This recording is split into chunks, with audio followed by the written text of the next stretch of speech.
Okay. This is intended to be a sort of special personal lecture that is going to be tacked onto our normal class material for the seminar on the power of ideology. It's very personal and very, I guess, contemporary, timely. And I would not have called it what I call it now before a couple of days ago. I would have thought it, but I wouldn't have said it out loud. And what I'm saying out loud is, why are my people fascists? By my people, I mean white, rural, country people without a lot of money. White, rural, working class, or what the traditional class structure would call peasant class. That's my people. You know who I'm talking about. Rednecks. White trash. My folks. Why are my folks, the people I come from, the people, I'm proud to come from, to be honest, why are they fascists? I mean, this comes, of course, from from the last 4 years in general, but specifically really brought to a head on January 6th, when my people, mostly my people, invaded the Capitol building with guns. What's going on there? What's going on there? I've been thinking about this for many years. And it starts with this. I'm going to use the term ruling class. If that's too Marxist for you, well, whatever. I mean the people on top, the bosses, the ones who run things and own things. Whatever your economic system, whether it's contemporary capitalism or feudalism from the Middle Ages, I mean, there were a few people who owned stuff and ran things. Okay. Owning stuff and running things. That's what I mean by the ruling class. So these little green balls represent the ruling class and everyone else. Notice one of the green balls on the bottom is larger than the others. That's some identifiable group of people that if you want to, you can segregate them and say, oh, that group. In the United States, I'm going to say that group, the big green ball on the bottom, are made up of white folks. People, or as I'm sure will be discussed in this class by my colleague, white itself, of course, means nothing. It's a construct. It's a word we created to identify this group. What I mean by this group is traditionally, Northern European, most specifically people from the British Isles. My group in particular, the people that I'm talking about, came from the British Isles, but they're what's called Scotch-Irish. The people who were originally planted in Northern Ireland by King James I, I believe, way back in 1600 or so, and who, they come from Scotland, they come from Ireland. They're not the bosses over there in Great Britain either. And then they come over here and they settled the mountain areas, the Appalachians, Kentucky, Tennessee, and then that same ethnic group slides over to Texas and Oklahoma, where I'm from, which is why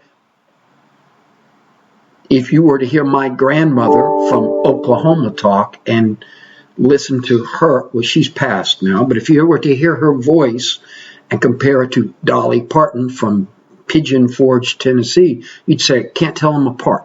same accent, same ethnic group. Okay? The ruling class and everyone else.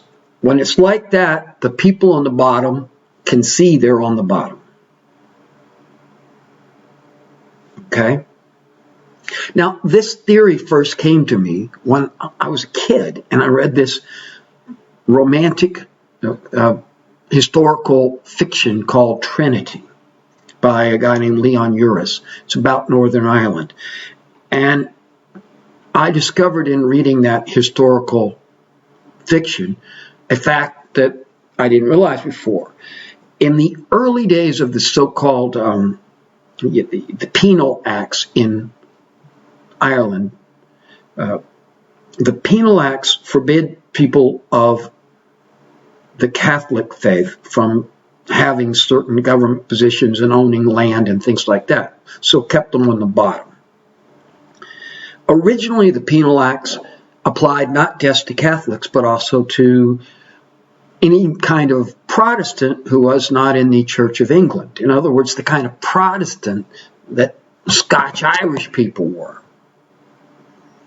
So initially, the ruling class of English colonial ruling class that ran Ireland, they're up here on top, and then the native Irish, who are Catholic, and the recently imported working class Scotch-Irish were down here on the bottom together, left out. And during those days, when the Scotch-Irish, who were Protestant, of a not Church of England kind, and the Catholics, the native Irish, were allies in revolution against the bosses. And the bosses got smart. And they extended the penal acts in a different way. They said, oh, Protestant of all sorts get to own land and be bosses, and people in the bottom will be Catholic. So this gives a tad of privilege to that group over there. But it's mostly an illusion. Because yes, they're legally allowed to be bosses, but they ain't going to be bosses. They're still workers, still peasants. But in the United States, this can be easily translated to the notion, but at least I'm white. In India, currently, it seems to be, at least I'm Hindu. And again, in Northern Ireland, it was, at least I'm Protestant. You get a little bit of extra privilege over the rest of the people on the bottom. Your group on the bottom is carved out, and they say, yeah, you aren't in the ruling class with us, but really you're on our side because at least you're white. That gives you privileges they don't have. Or at least you are told you have privileges they don't have. We're going to return to that thing I just said, at least you're told that. But notice how it divides now. Now you've got this line.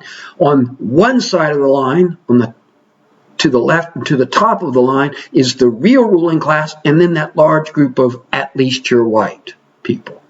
And then there's the rest on the bottom, on the other side of the line.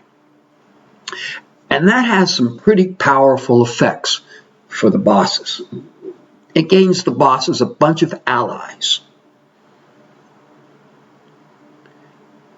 And a bunch of people who can, no matter how bad their life is, they can say, well, at least I'm white, and I'm on the same side as the bosses somehow. But then what happens? Things begin to not be so great for that group that used to say, at least I'm white. One thing that might happen is some of the oppression against the other groups is softened, not deleted, not done away with. We certainly have not done away with racial oppression in the United States, far from it. But some aspects of racial oppression have been made less bad. I mean, it's no longer flat out illegal I mean, it's no longer flat out legal. It's no longer legal. It's no longer allowed to specifically say to someone, I fire you because you're black. I mean, until 1964, it was. That's not that long ago. So, legally at least, it's somewhat better now for the people on the bottom who are not white. And meanwhile, and there is a meanwhile, for the white rural group that used to be able to say, at least I'm white, there's some pretty bad things going on. Nothing to do with race, nothing to do with, oh, those other guys are stealing my thunder. Those other people on the other side of the line are taking my stuff. But real problems, like the fact that rural America is really falling apart and has been for decades. Not because of white people being discriminated against, but because rural America is falling apart. So there's a real legitimate concern and grievance by this white working class. But because of that at least I'm white myth that they'd always believed, instead of looking up at the real ruling class and saying it's your fault, they think it's the other people on the bottom with them. They blame the other workers. They don't see that everybody's got it rough. They just look and see that they've got it rough. And they bought into this belief that at least I'm white, I deserve, I'm entitled to something better. They get angry, and the anger is legitimate, but the target of that anger is misdirected. Not up at the ball on top, but sideways at the other people on the bottom. And that's where the fascist reaction comes in. It's built on a sense of grievance and anger misdirected.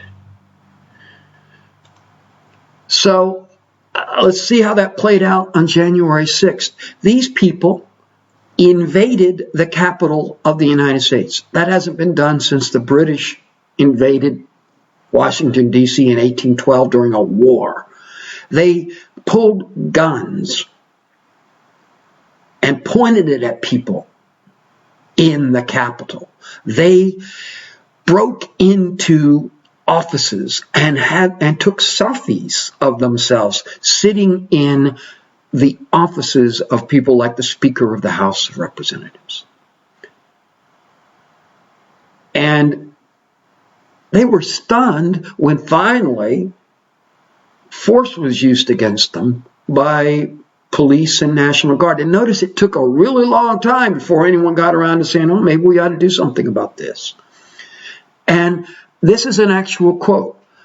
You are supposed to be shooting BLM, Black Lives Matter, not us. Black Lives Matter did not invade the Capitol with guns. They did. But they think, well, you're not supposed to shoot at us. You're supposed to shoot at those peaceful but not white people who are protesting. How can you come to think that? That's not just a sense of what's often called white privilege, but something much more specific. A sense of entitlement. I'm supposed to be running things. But you know what? That's a myth. It's not just immoral and wrong. It's also factually incorrect. They never were running things. These legitimately feeling pretty crappy about their life situation people, these white working class people, these rural whites like the people I come from, where life is hard, they are under the misguided belief that it used to be better. They used to really be running things, and that never was true. And back in the day, they knew it. My people, specifically my mother's family and me, where I was born, we're from Oklahoma, which of course now is like Trump Central, right? In the early part of the 20th century, the state of Oklahoma elected a man whose party affiliation was socialist. They elected a socialist as governor. And it wasn't just, oh, he believed in socialism. That was the name of his party that appeared on the ballot, the Socialist Party. And he won the governor's race, and he was governor of Oklahoma. His name was Alfalfa Bill Murray. These are the great-grandparents of the same people who invaded the Capitol on January 6, 2021. What changed? Back in the early 20th century, they were under no illusion that they were running things. They might well have been just as racist as their great-grandparents' children, but they were never under the false belief that, oh, I was running things. They knew they weren't. They knew their life was not great, that they were being oppressed economically. But now the myth has come on. Back in the day, back when America was great, we were running things. They never were. This group, the people who were invading the Capitol, they never were. They never had it good. They just think that somebody used to have it good. That At Least I'm White was always a con job that tricked them into serving someone else's agenda, not one that serves their own. So how do we deal with this racist, fascist element in my people? Well, we can reject the myth of white entitlement, but the problem is that when we reject it, too often we do it only because it's so obviously immoral and wrong. And it is. It's immoral and wrong, but let's do more than that. Let's not just say it's immoral and wrong. Let's also show it's a con job. It was a trick meant to keep you in line, Mr. White working class person. It was always meant to use you. It was never true. It was not only an immoral myth, but it's always a joke. And you are the butt of that joke. So we reject the myth and we address the very real sense they have of being left out and left behind. Not by saying white people need to get better, have it better, but rather everybody on the bottom, black, white, brown, green, whatever, needs to have it better. Everybody does. Okay? Is that possible?